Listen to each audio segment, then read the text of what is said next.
Hey everybody, Canadian Operator here, and today I'm reviewing my Canuck Elite Operator semi-auto shotgun. This is a very faithful, reliable, and surprisingly inexpensive recreation of the Benelli M4. Ever since that patent expired, there have been tons of companies in Turkey making exactly this kind of gun, and I gotta say the one made by Canuck and imported by Odell Engineering, the one that you see here, is one of the best. If you happen to be watching this on Christmas Day, by the way, Merry Christmas from my family to yours. Now go get that spiked eggnog in the fridge, sit down, relax, and let's talk about this shotgun. Like the M4, this thing is chambered to accept 3-inch shot shells, but it can accept 2 3/4 as well. We do have a very nice metal loading gate on the bottom and a bolt release right here.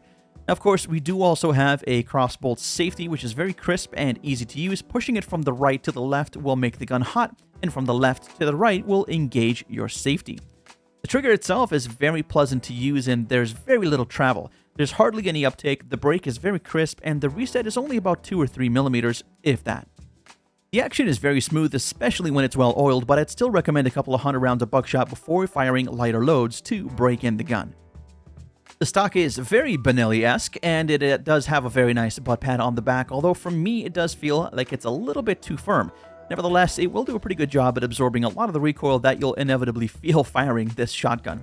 We do have a button on the side of the stock here that when depressed allows you to telescope the stock to 3 different lengths, and going all the way to the end and rotating the stock will remove it, and you can reattach it much the same way. This is great for maintaining your firearm or if you just want to replace the stock.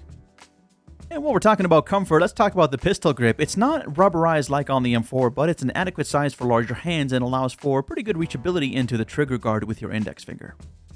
The receiver is quite accommodating for something of this caliber, and we do have a nice big ghost ring sight on the rear, followed by a Picatinny rail. If you're blind like me, you can mount an El Cheapo reflex sight or slap an EOTech on it, whatever you like. And we've got plenty of space on the left-hand side as well for a side saddle if you so desire.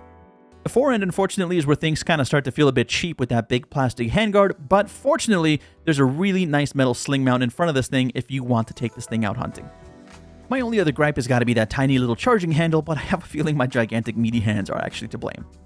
Now, I've got some snap caps here. These are basically dummy rounds, 2 3/4-inch 12 gauge, because I want to illustrate to you just how well this thing eats up and spits out shot shells. Now, I didn't do a great job putting it in there, but it chambers it absolutely no problem, comes out and ejects no problem, and it cycles like this each and every single time. I absolutely love it.